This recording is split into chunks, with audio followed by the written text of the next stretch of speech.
Hi, welcome to Ken's Games Collection and my continuing countdown of my top 10 games of all time.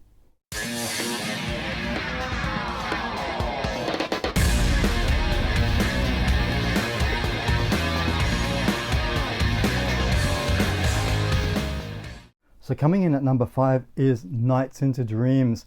Now I've got an interesting story to tell about this game.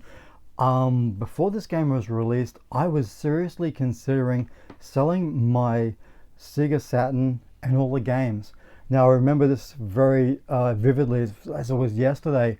I remember going into the Brisbane CBD, into the Maya Centre. It was the fourth level of the Maya Centre. There was a Mr. Toy World's up there. Across from that was another branch of Mr. Toy World's, which was for video games and computer games, and also they had like radio controlled cars and all that sort of thing. I was in there on this day, and this was like being at the right place at the right time.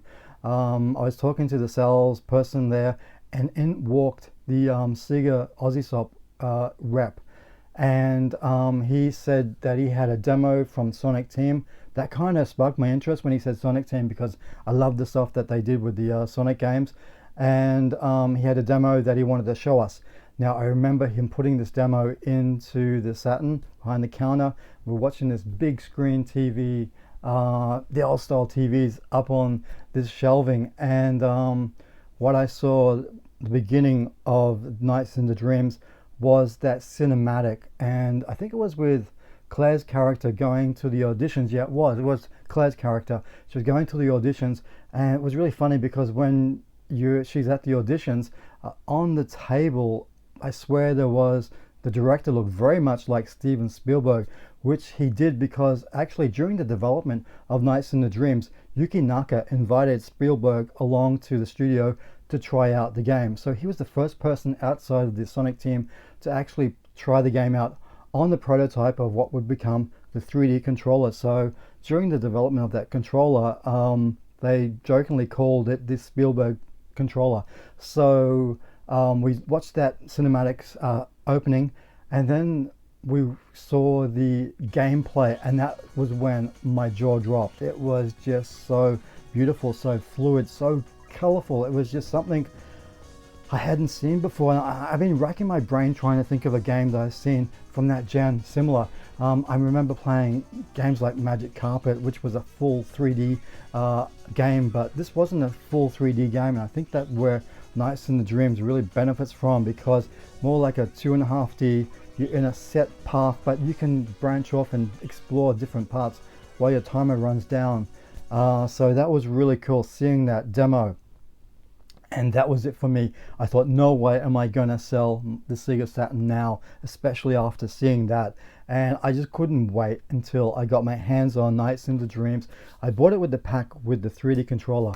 Now that 3D controller really does add a lot to this game as opposed to playing it with just a normal controller.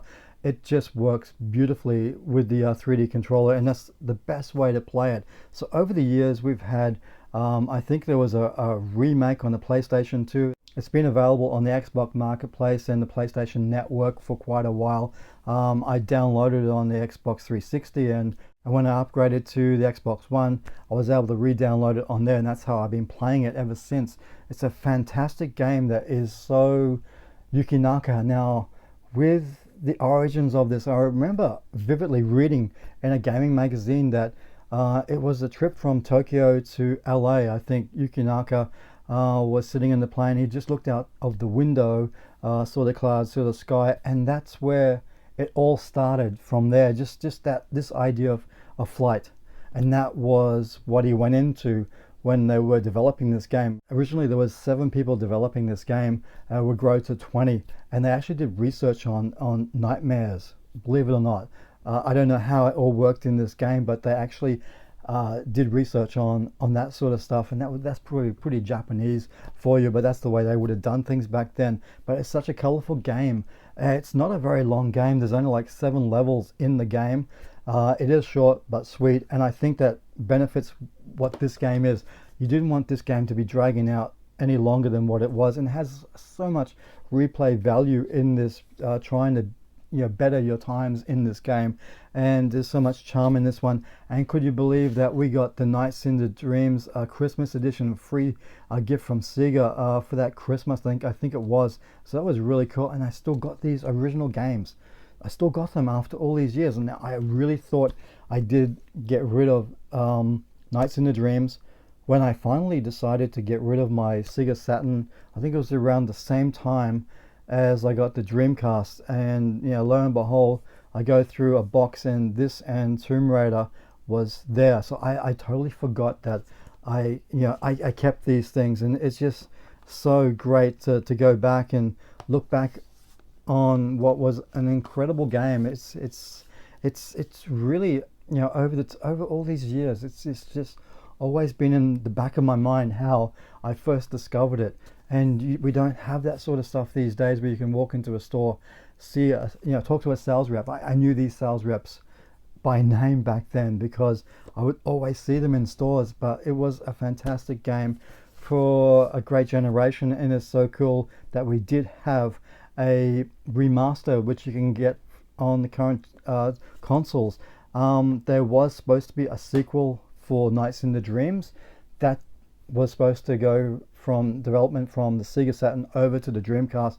It was ultimately ended up being abandoned altogether, which is sad. But we did see something come out in the Wii, which wasn't made by Skinaka, and I've got it. I haven't actually sat down to play it, but as far as I'm concerned, this is such an amazing game from Sonic Team that were making incredible games back then, and that's why it's coming at number 5. It's just a beautiful game. I don't know what else to say. It's just something that really holds a special place in my heart. So until next time, guys, bye.